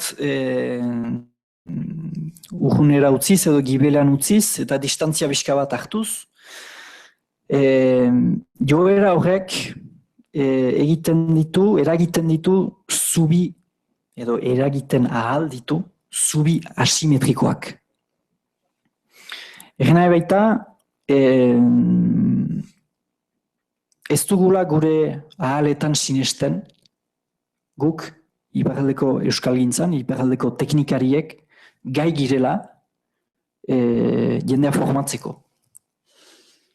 Hautetsiak formatzeko, gurasoak formatzeko, izan soziolinguistikan, izan hizkuntza ekologian, izan beste kontuetan elebitasuna nola kudeatzen den ahoz idatziz. Zilegitasun eskasa dugu horrekin, eta beti ekarrazten bali dugu kakotxen artean kanpoko norbait hortan zuzenki eragiteko, beti komplexu, ahultasun, postura hortan egoiten gira. Eta gainera, ez girenez erreferente ahaldunduak bilakatzen, gure hizkuntza politika ez dugu sustraitzen. Xumea izanik ere ez dugu sustraitzen. Eta sustraitu gabe, biziki zaila da gero hortik edatzea. Euskalgintza deitzen den horretatik edatzea. Beste gizarte eragileen gana iristea. Odanor, uste dut importanta dela, eta hori ari gara gero eta gehiago azpimarratzen teknikarion artean, nahi dugula guk formatu. Guk zuzenki eragiteko. Gu baikara egunero terreno horretan, eta nabardura guziak ezagutzen baititugu. Pertsonak ere bai, eta iraunkortasun bati begira horrek badu bere garrantzia. Egan nahi dut, importantea da adibidez Sehaska edo Euskal Konfederazioko erreferenteak nor diren argi ukaitea, baina importantea da ere beste maila teknikariak ere zoin diren jakitea eta elkarlan bat bultzatzea horien artean, eta politikariek ere, batez ere Euskal Elkargo bezalako egitura potoloago batean orain, jakin dezaten Euskara teknikariak zoin diren, zer den horien, zertarako hor diren, eta abar eta abar. Orduan hor, beraz, kasik egina da, guk nahi dugula formatu, hainbat kontuetan, baina hor beste oztopo bat jalgitzen da. Eta da, hegoaldeko atea jo, hegoaldea deitzen den horren atea jo, baina norekin hasiko gara lanean. Ez daukagu batere argi. Eta hor nahi dut azpimarratu, euskalgintzako eragileen artean izan daiteken konkurentzia. Norekin behar dugu hasi lanean, zein da egokiena guretzat? Norengana jo behar dugu guk formatzeko. Euskaltzaindia, Eluia, Remun, Klustera, Kontseilua, Topagunea, Unibertsitateak, UEMA,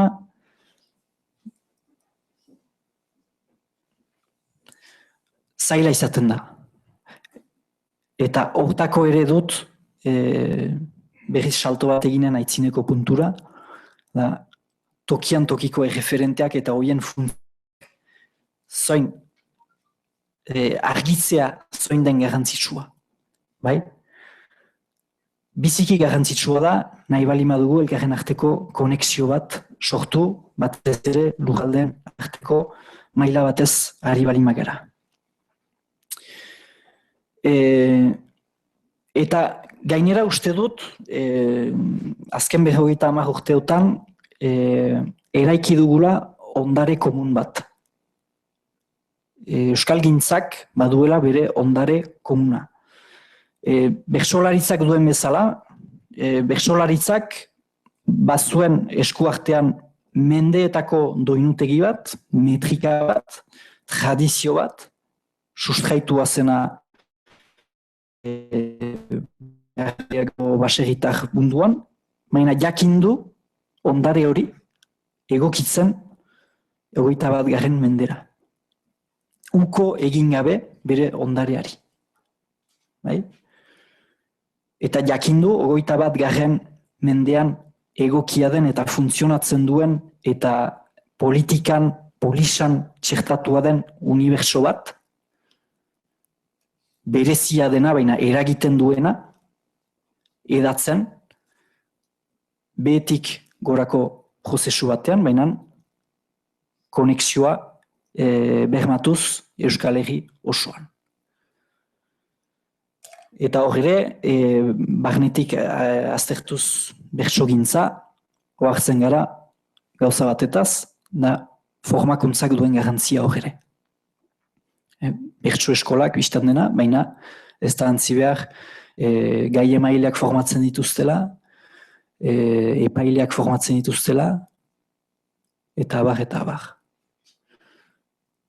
Hori ere, bazait garrantzitsua, Jon Sarasoak iztun polisan aipatzen duen jarraidura eta irekiduraren arteko hageman hortan. Bai? Beraz, euskalgintzak uste dut badaukala ondare komun bat, hasi soziolinguistikako teorietatik, eta azken 50 urteetan bizi izan ditugun esperientzietatik ere bai. Eta gainera, ondare hori bildua dago idatziz, nik ikusten dut Garabideren liburusketan, munduan zehar partekatzen dituen liburuska horietan, badela gure ondare komunaren mamia. Ikusten dut bat aldizkariak ere biltzen duela gure ondare komuna. Unibertsitateetako ikerketek ere elikatzen dute ondare komun hori. Eta uste dut, Garikoitzen liburuak, Euskara irabazteko bidean, liburu horrek ere biltzen duela gure ondare komuna.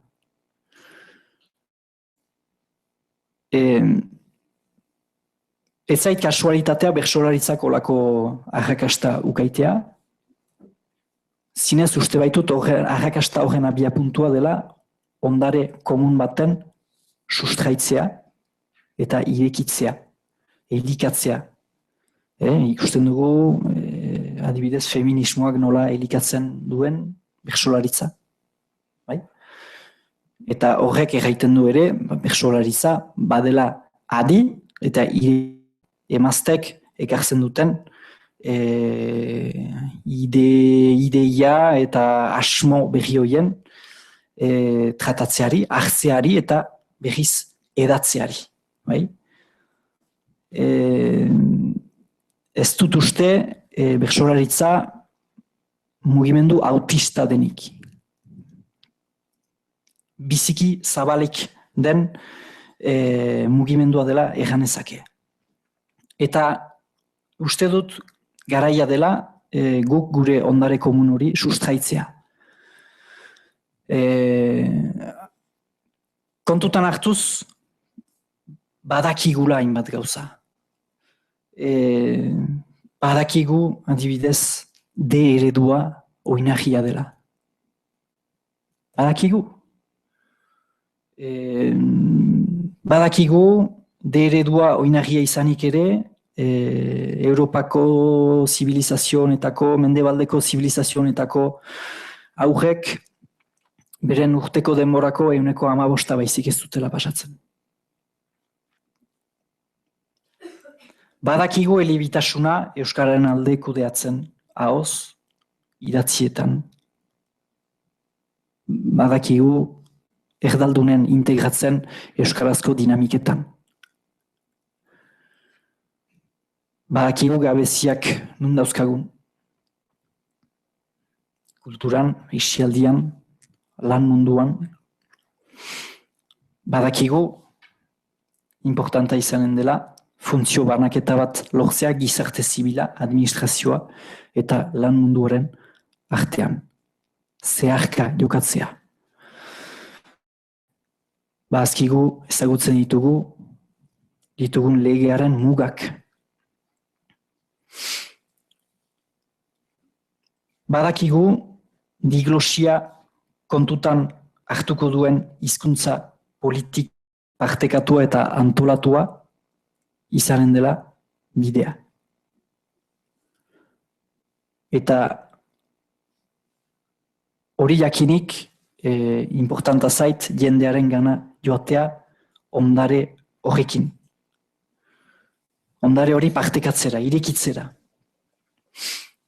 Eta adibide konkretu bat emateko, Euskal Elkargoan, Euskara ez da behar badilin bada gai zentrala, ez da oraingoz erdigunean ikusten, ez da lehentasunetan ikusten, ikusi dugu lehen bilkurak zer eman duen praktikoki.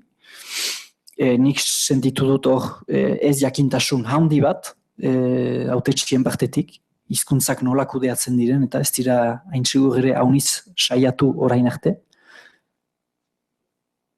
Baina guk badakigu. Guk badakigu eta joan behar dugu hien gana. Joan den irailean gertatu zait formakuntza bat, tailer bat ematea, Miagitzeko hautetxien zati bati, bolondrez zati bati, eta pixka bat nahi nuen ikusi zer zen euskararekiko zuten percepzioa, eta ere nahi nituen hainbat ideia konfrontatu, zinez alderdi politiko guztietako hautetxiak ziren hor, eskuinekoak, ezkerrekoak, erdikoak, denetarik bazen hor, eta nahi nuen konfrontatu, adibidez, euskararen gune hegemonikoen ideia. Miagitzen ere, beharko zirela, nagusiki euskaraz funtzionatzen zuten espazio eta momentuak. Aurretik, esplikatu honien, diglosia, hizkuntza funtzioak, hizkuntza ordezkapenaren arriskuak, uste nuen zartatuko zirela, minen ez, ulertu dute. Ulertu dute, eta ari gehiago, hautetsi batek errandit, eta erran dut denen aitzinean argiki. Joan den urtean, elkarte bat hurbildu zitzaidan, aisialdi arloan, eskaintza bat egiteko soilik euskaraz. Eta ez nuen ulertu zergatik soilik euskaraz egin nahi zuten. Eta orain ulertzen dut. Ulertzen dut zein zen hoien asmoa, naiz eta haiek ez ziren gai izan niri esplikatzeko zer zen hoien asmoa. Baina distantzia pixka bat harturik eta hainbat konzeptu ulerturik, orain besoak zabalik hartuko nituzke berriz gazte horiek, euskaraz osoki egin nahi duten aisialdia eskaintza horrekin. Eta bermatuko nituzke niritzen. Beraz, nahi dut ez dugula beldur jukan behar ideia konfrontatzeko. Gure ondare hori konfrontatzeko.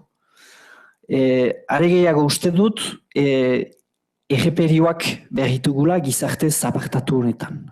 Eta hizkuntzen kudeaketak, erreperio aski interesgarriak eskain ditzake, berdintasunaren arloan, kudeaketaren arloan. Eta hori biziki interesgarria zait. Eta hortako ere, uste dut Euskalgintzan bai importanta dela Euskal Konfederazioak daraman presio eta lobbying lana, funtsezkoa da, hori izatea eta horiek hautetsiek, enpreser, ikaritzea importanta da, arlo horretan. Baina, importanta zait, beste batean Euskalgintzak gara dezan zinez formakuntza sail bat. Formakuntza sail bat eta zergatik ez bakarrik administrazioko eta regularki bilduz, nik uste jadanik abia puntu interesgarri bat izan daitekela. Horiekin aipatu funtzio banaketak eta elebitasuna nola kudeatu, ahalduntziaren garrantzia, legeak noraino ere maiten algaituen, horiek baitira kezkak, hautetsiek ere horiek dituzte kezkak, legeak noraino ere maiten algaitu, hori lehen kezka bat da, baina gero aldi berean konfederazioa bezalako gune batek, edo mugimendu batek hori izan behar du erraiteko gu aitzinatu gara legea gabe ere. Beraz, eta posible da ikastolak sortzea eta garatzea legea doi bat saiestuz. Molde prekarioa da, baina balimadago kohesio sozial eta politiko bat horretarako, ahoniz gauza aitzinatzen da. Eta beste adibide bat ezartzeko, erran dut, sentitzen zela Euskara ez zela oraingoz zentrala Euskal Elkargoan, baina uste dut, haunitz aipatzen dela mugaz gaindiko harremanak. Jadanik, hainbat hautetsi entzun dira, eta ez abertzaleak bakarrik, besteak ere, importanta izan entzela mugaz gaindiko harreman horietan lehentasuna ematea. Horrek nahi ala ez unkituko du Euskararena. Naizta ez dutan uste, hildo horretatik doazen hautetsiak uste dut, gehiago ekonomia, turismo aldetik, ikusten dituztela interesak mugaz gaindiko harreman horietan, baina guk ere hori izan beharko dugu. Eta Euskalgintzak hori izan beharko du, industria, ekonomiko, turismo mundu horretan.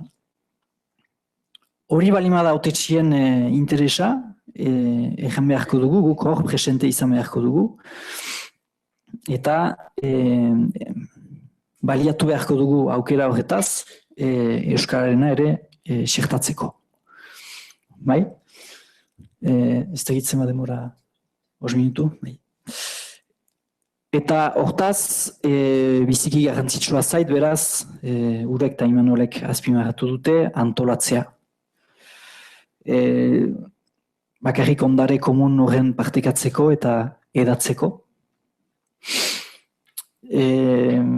Biziki gustatzen zait software libreen filosofia. Jakin dute aldi berean eraikitzen, programak eraikitzen, baliagarritasun handiko programak eraikitzen eta edatzen ere bai.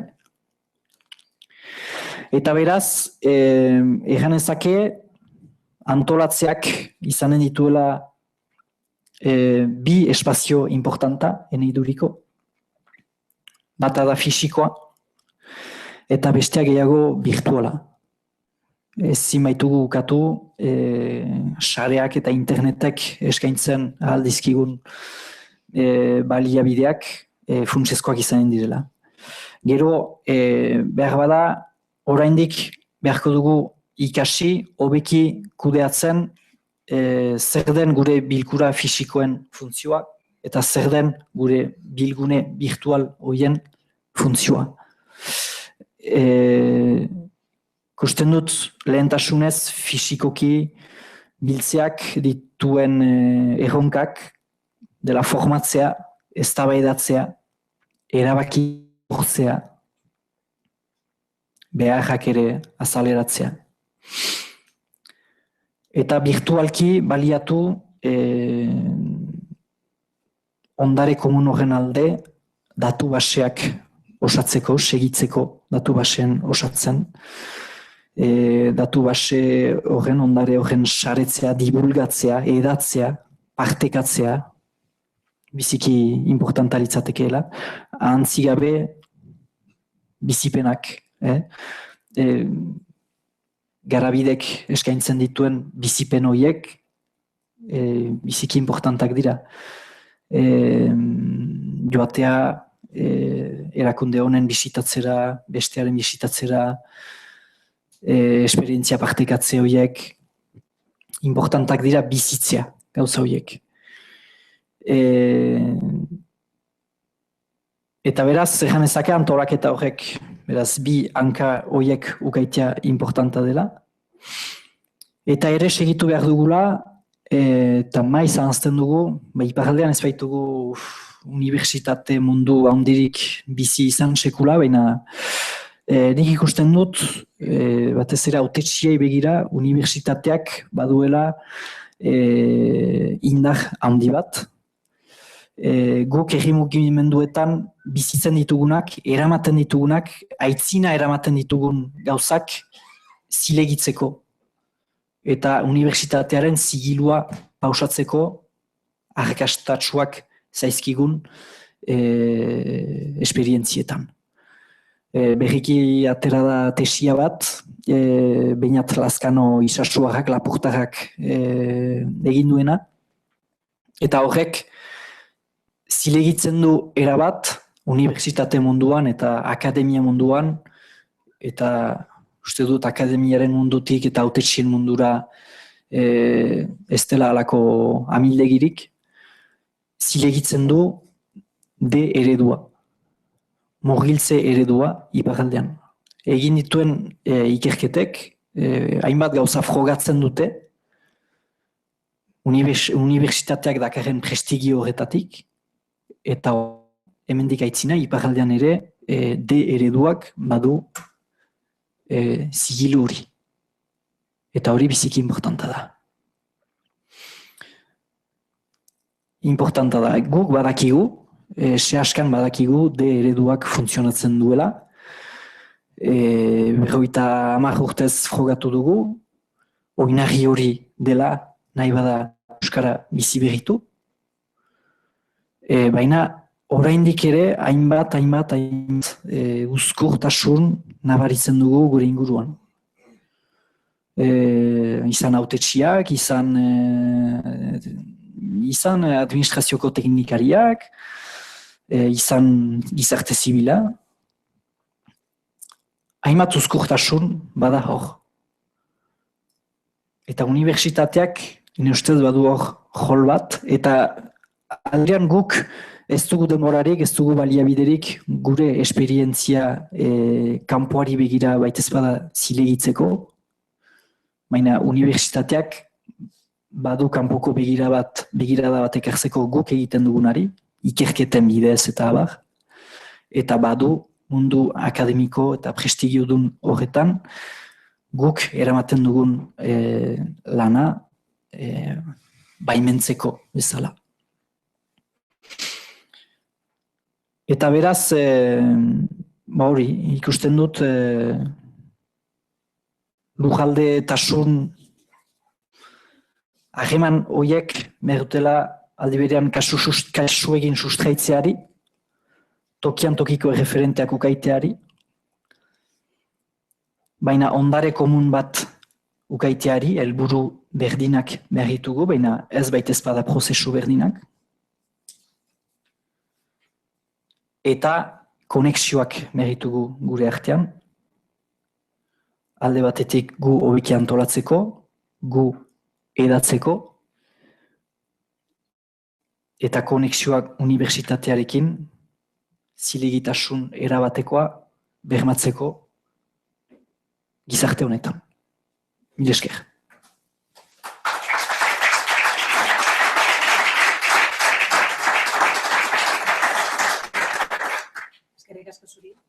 Eskerrik asko zuri xen. Tartetxo bat, atxena, orduko galderak, ekarpenak.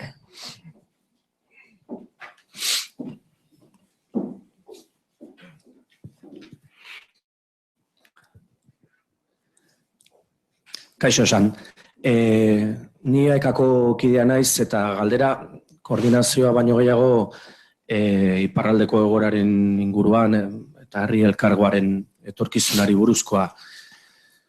Gure kasuan, ez dakit zehaskaren kasuan ez dute oso ondo ezagutzen, baina gure kasuan lehenengo momentutik herri elkargo bakarraren egitasmoa mahaigaina jarri zenetik, bintzata ekan, beste egoalden beste momentu batzuetan egin ez duguna, baina hor lurralde garapenari begirako apostua bat zegoela, zalantza ikusten genuen egoki hori bultzatu behar zela, eta lehenengo momentutik ekak horrela ikusi du, eta nik esango nuke inkluso herri egin ziren karabana horietan, ziren karabanatan ere aikideek parte hartu zutela, eta gaur da eguna, non ja berez, etorkizunak esango digu zer gertatuko den, baina osatu egin da. Eta zuk aipatu duzu lehen, duzuen arazoetako bat dela, hain zuzen ere, teknikariak edo inkluso euskalgintzaren kideok, zilegitasunarena, ahalduntzarena, gaitasun duzuen eta gaitasun duzuen gizartearen aurrean edo formakuntzari begira edo proposamenak egiteko. Nola ikusten duzu, hau da, irten zitekeen kontrakoa, gerta zitekeen esateratzea herri elkargoa, eta nik esango nuke euskalgintzak herri elkargoaren aldeko apostua egin duela. Nola ikusten duzu, ze zilegaitasun du oraintze euskalgintzak hautetxe hoiei eta hortze aukeratuak izan diren hoiei esateko, aizue, apostua egin dugu, arriskatuz ere, konten aurrean jarrita, euskararen balioa eta euskarak izan behar duelako herri elkargoaren zutabetako bat. Etorkizunari begirat, ze jokaera izan beharko genuke, ze zilegaitasun, ze exigentzia maila izan dezakegu euskara izateko hor zentralidadea eta tronkala eta bar. Alde batetik, uste dut importanta izan dela euskalgintzak egin duen euskal elkargoaren alde. Hori oinarri garrantzitsutzat hartuz geroari begira. Badakigu molde hotzean mintzatuz eta gogoetatuz hizkuntza baten gerorako biziki importanta dela lurralde bat zedarritzea. Eta horren alde egitea biziki importanta izan da. Baina are importantagoa izan da ez bea egoitea, eta hori AEK-aren kasua azpimarratuko dut, Euskal Elkargo horren bea egoitea, urrats berriak edo eginen zirelakoan etorkizunean. Egan nahi dut, funtsezkoa izan dela, AEK-ak ereman duen xede egitasmoa. Egan nahi baita, administrazioko langile hautetsiak euskarari buruz hurbiltzea, euskarazko oinarri batzuk eskaintzea, eta batzuentzat euskarazko formakuntza sendo bat eskatzea, adibidez, ageran ziren langilei udaletxeetan, eta bar. Uste dut horrek abantaila handiak eskaini dizkiola AEK-ari, geroari begira. Gaina baita, erein duela hazi bat hor, biziki praktikoa, konkretua, eta aldi berean konfiantza bermatzen duena administrazio eta AEK-aren artean. Nik ikusi izan ditut xede taldeetako batzuk, ikastaro intentsibo bat egina zuten 6 hilabetez, euskaraz bezakiten, 6 hilabeteko formakuntzaren buruan, euskaraz dena ulertzen zuten, mintzatzen ziren, eta hori hautetsiek ikusiko dute. Eta bermea emaitza horretan ere dago. Eta gero da, hortik konfiantza harreman bat sortzea, elkarlanerako harreman bat sortzea, eta hor funtsezkoa da Euskal Elkargoko teknikariek ukan dezaketen funtzioa. Gene baita, gero eta gehiago beharko dituztela, naizta mementoan molde bolondresean gelditu, baina alare, bada zerbait, gero eta administrazioko langile gehiago formatzea, Euskara ikas dezaten. Beraz, uste dut oinahi bat biziki importanta planteatu duela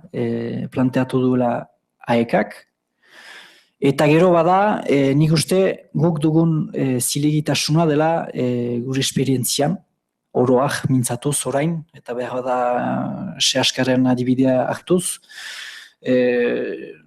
Seaskak hainbat espazio hartzen du mediatikoki, baina niretzat Seaskaren zilegitasuna hainbat gauza eskatzeko da, 35 ikastola sortzea, eraikitzea eta garatzea baldintza horietan, enetzat Seaskaren zilegitasuna hor da. Baldintza horietan olako lana egitea, niri harrigarria zait. Eta bagaran hor, gauzak eskatzeko, 50 urtez pilatu dugu esperientzia bat, ikastoak sortzen, baina pedagogikoki ere bai, Euskara sustatzeko ikasgeletan, edo ikastetxeetan, bajatu. Esperientzia horrek ere egiten du gure zilegitasuna, eta ene ustez, orain etorria da garaia esperientzia horren partekatzeko. Hasiz gure artetik. Horregatik azpimarratu nahi dituen datu baseak eta dira zinez gure arteko esperientzia positiboak partekatzeko. Haunitzetan eta ez dituguna hasi behar mediatizazioa eta komunikazioa. Gure arteko komunikazioa biziki importantea da. Ukatu gabe mediatizazioak gaurko gizartean duen tokia eta hortan ari gara, baina ahantzi gabe guk dugun esperientzia hori, ondare hori partekatzea, edatzea, saretzea, zinez ginik gauza konkretuak ikusten ditut, hainbat material sortu da, adibidez, bai AEK-an, bai Euskara Teknikarien artean, administrazioan, bai Seaskan, iztegi tipi eta horako gauzak, horiek orain berritugu mutualizatu, adibidez. Ez du balio, nik orain erraiten diet Euskaraz biziko gurasoe Seaskan, bai, ongi ditzateke iztegiak egitea, iztegi tipiak egitea guraso erdaldunentzat, eta hori. Ez, Euskara Teknikariek egina dute lan hori. Zoazte zuen lujaldeko Euskara Teknikariaren gana, eta galdetu iztegi tipiak, goazen aratago. Eta hortako importanta da elgarren berri ukarren arteko komunikazio gaitea, Horako gauza praktikoetan denborarik eta indarrik ez galtzeko. Ez dakit erantzun dizutan,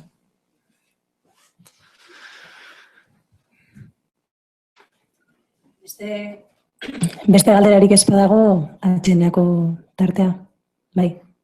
Bueno, 12:10 puntual.